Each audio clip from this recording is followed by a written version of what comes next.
Hello সবাইকে। আজকে আমার চ্যানেলে আমার ফার্স্ট ভিডিও। আমার ভিডিও বেসিক্যালি পারপাস হচ্ছে যে একজন মানুষকে কীভাবে ইংলিশ বলতে শেখানো হয়। যে অনেক চ্যানেলই রয়েছে যেগুলো প্রমোট করে যে মানুষ ইংলিশে কী করে অ্যান্সার লিখতে পারে, তার সিলেবাস কীভাবে শেষ হতে পারে, বাট কেউ শেখায় না যে তার কীভাবে সে ইংলিশটাকে নিজের মতো তৈরি করে লিখতে পারে। মানে কিভাবে সে জিনিসটাকে নিজের মতো করে লিখতে পারে। সো আমার চ্যানেলের পারপাস বেসিক্যালি সেটাই হবে যে মানুষকে শেখানো যে কীভাবে ইংলিশটা নিজের মতো করে লিখতে হয়, কীভাবে মানুষ বলতে পারে কথাটা। যে অনেকেই রয়েছে যে বাঙালি হওয়ার সত্ত্বেও খুব সুন্দর ফ্লুয়েন্টলি ইংলিশ বলে। সে অনেকে এক্ষেত্রে দেখা যায় যে ইংলিশ মিডিয়ামে পড়া, বাট অনেকেই হয় যে বাংলা মিডিয়ামে পড়া। যেমন উদাহরণস্বরূপ আমি নিজেই বাংলা মিডিয়ামের একজন স্টুডেন্ট, বাট স্টিল ইংলিশ খুব একটা কঠিন জিনিস না যদি তার বেসটাকে বোঝা যায়। আর আমার চ্যানেলের পারপাস হবে সেটাই যে কিভাবে ইংলিশটাকে মানুষ বলতে পারে, নিজের মতো করে এক্সিকিউট করতে পারে। তো সেটাই। তো আমরা শুরু করছি। বেসিক্যালি এটা একটা দিতে হবে মানুষকে বেসটাকে কীভাবে ক্লিয়ার করতে হয়। সো এটার জন্য আমাদের টাইম স্প্যান লাগবে মোটামুটি 6 মাস মতো। 6 মাসের মধ্যে মানুষ মানে আমরা যেটা পড়ছি তারা বুঝবো যে কিভাবে ইংলিশটাকে আমি নিজের মতো করে লিখতে পারবো, কিভাবে নিজের মতো করে বুঝতে পারবো। And last of the month, মানে 6 মান্থসের যে লাস্ট মান্থে আমরা একটু একটু করে বলতে হয়তো শিখবো। বাট এক্ষেত্রে একটা কথা মাথায় রাখতে হবে যে তার বেসটা যেন পুরোপুরি ক্লিয়ার হয়। এবং এই চ্যানেলের পারপাসটা শুধু এটাই, খাতা কলমের মধ্যে সেটাকে না সীমাবদ্ধ রেখে কীভাবে মানুষ একটা ল্যাঙ্গুয়েজকে নিজের মতো করে বলতে পারে, এটাই হবে তার একটা ছোট্ট মতো উদাহরণ। সো আমি দেখিয়ে দিচ্ছি প্ল্যানে কীভাবে এক্সিকিউট করা যায়।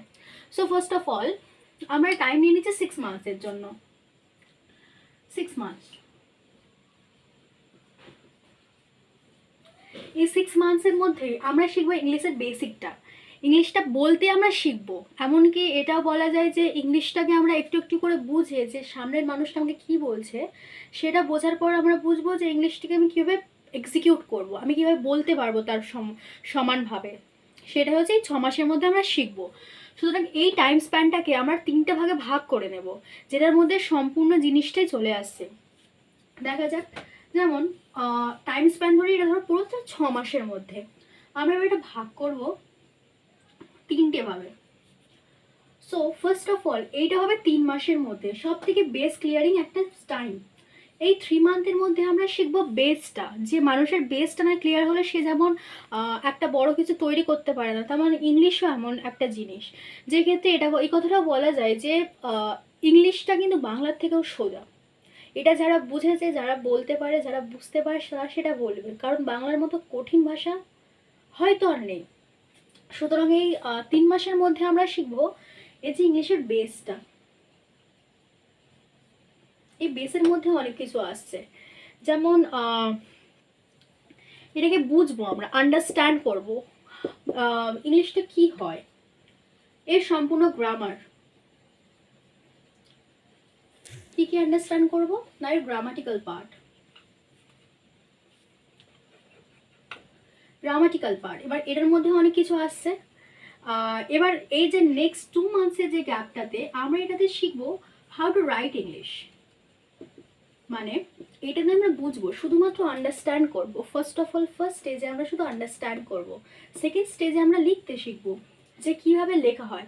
এই রাইটিংয়ের মধ্যে কি কি আসতে পারে, এই রাইটিংয়ের মধ্যে আসতে পারে letter, application, many other things. যেমন সিলেবাসের যে প্রশ্ন উত্তর, এই সমস্ত জিনিসগুলো আমি নিজে কীভাবে একটা সহায়িকার উপর একটা বাংলা মিডিয়াম স্টুডেন্ট বেসিক্যালি ইংলিশের প্রতি খুব ভয় খায়। তারা সহায়িকার উপর পুরোপুরি ডিপেন্ডেন্ট হয়ে যায় যে সেই সহায়িকাটা সে পড়বে এবং তার উপরন্তু তার উপর প্রশ্ন লিখতে শুরু করবে, এবং যখন আনকমন পড়ে যায় তখন তার ক্ষেত্রে একটা খুব সমস্যার সৃষ্টি হয়। সুতরাং এই সমস্ত স্টুডেন্টের ক্ষেত্রে যাতে এটা না হয় তার জন্য এই জিনিসটা আমরা করছি। এবং লাস্ট এই 1 মান্থ যেটা ভাইটাল, ভেরি মাচ ভাইটাল একটা এরিয়া, এই 1 মাসের মধ্যে আমরা শিখবো হাউ টু স্পিক ইংলিশ। এটাই হবে মেন মোটিভ আমাদের। Okay, so how to speak English আমরা যখন এটাকে বুঝতে পারছি, এটাকে যখন আমরা লিখতে পারছি, এই 5টা মাস চলে যাওয়ার পরে আমরা এই 1 মাসের মধ্যে শিখবো যে জিনিসগুলো আমরা এতদিন ধরে শিখেছি লিখেছি সেইটা কীভাবে বলতে পারি। সামনের মানুষটা ইংলিশে আমাকে কী প্রশ্ন করলো, একজন ইন্টারভিউয়ার আমাকে কী প্রশ্ন করলো, সেটা যদি আমি বুঝতেই না পারি, তার ভিতরের ভেদটা আমরা যদি জানতেই না পারি, তাহলে আমরা উত্তরটা দেবো কীভাবে। এবার বুঝলাম আমরা এই 5 মাসের মধ্যে সেটা শিখে গেলাম যে সে আমাকে কী বলছে সেটা আমি বুঝলাম, বাট আমি বলবো কি, সেই বলাটাই আমরা শিখবো এই 1 মাসের মধ্যে।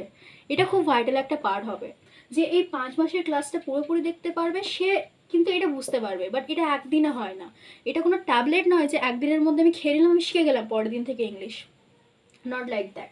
বাট এই 1 মাসটার মধ্যে আমরা শিখবো যে কীভাবে এটা আমরাকে বলতে পারবো আমরা।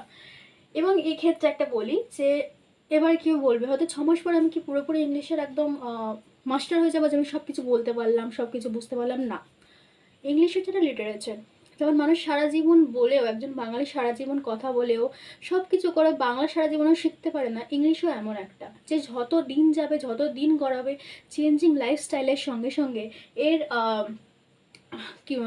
ক্যাপাসিটিও বাড়বে। সুতরাং আমাদেরকে এইটা বুঝতে হবে যে যত দিন যাবে আমাদেরকে ইংলিশটাকে আরও ইমপ্রুভ করতে হবে। এটা শেখার শেষ নেই। যত দিন যাবে আমরা এটাকে শিখবো, আমরা এটাকে আরও কীভাবে বলতে চেষ্টা করব, স্ট্যান্ডার্ড ল্যাঙ্গুয়েজে কীভাবে আমরা সেটাকে শিখবো, সেটাই হবে এর লাইফ স্প্যান। এটার কোনো এন্ড নেই, it is infinity. Okay, so এই হচ্ছে আমাদের টাইম ফ্রেম, এটা হচ্ছে আমাদের পুরোপুরি সিলেবাস। একটা ক্লাসে যেরকম সিলেবাস দেয়, এটা হবে আমাদের পুরোপুরি চ্যানেলটা সিলেবাস। এই ডেটটার পর থেকে আমরা শিখবো how to improve the English, কীভাবে ইমপ্রুভ করা যায়, সম্পূর্ণ বাংলা ভাষায় হবে। Thank you.